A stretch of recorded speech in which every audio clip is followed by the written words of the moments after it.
I'm a new developer with Visual Studio 2010.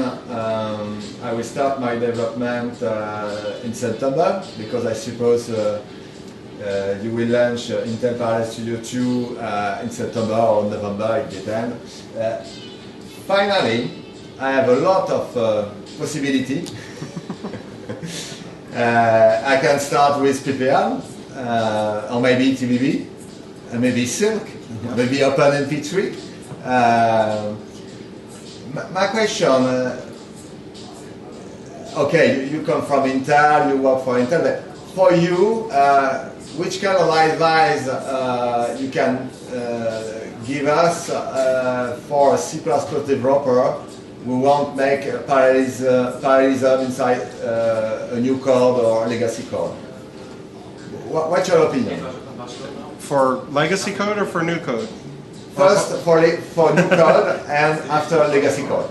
Well, the first advice I'd give anybody is if you haven't written parallel code, if you haven't written parallelism, you should just go write something. It almost doesn't matter what. So it's a matter of what's comfortable. So if you're .NET, I would go grab TPL.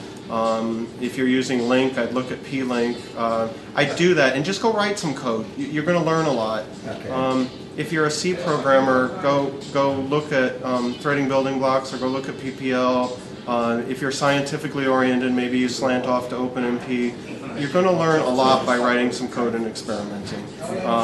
I would always advise going and writing a few simple codes, go get some examples off the internet, play with them. You're going to learn things a lot faster than you think. Be pragmatic.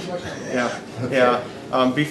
Do that before you start changing code for a living that you really need to make work.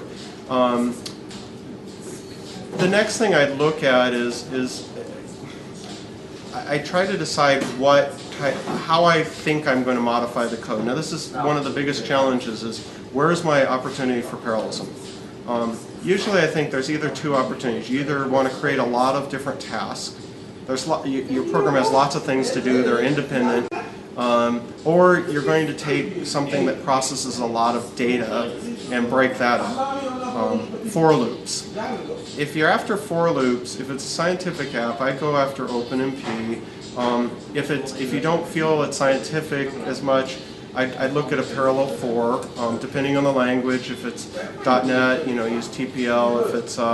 If it's C, C++, I'd use Intel threading building blocks. Yeah, you're right. I'm from Intel. I wrote the book. I understand. It's a little biased, but I think there are good reasons to look at that. But PPL does the same thing, and if you get familiar with one, the other one's going to make sense to you. So I don't think you're going down a dead end looking at either of them.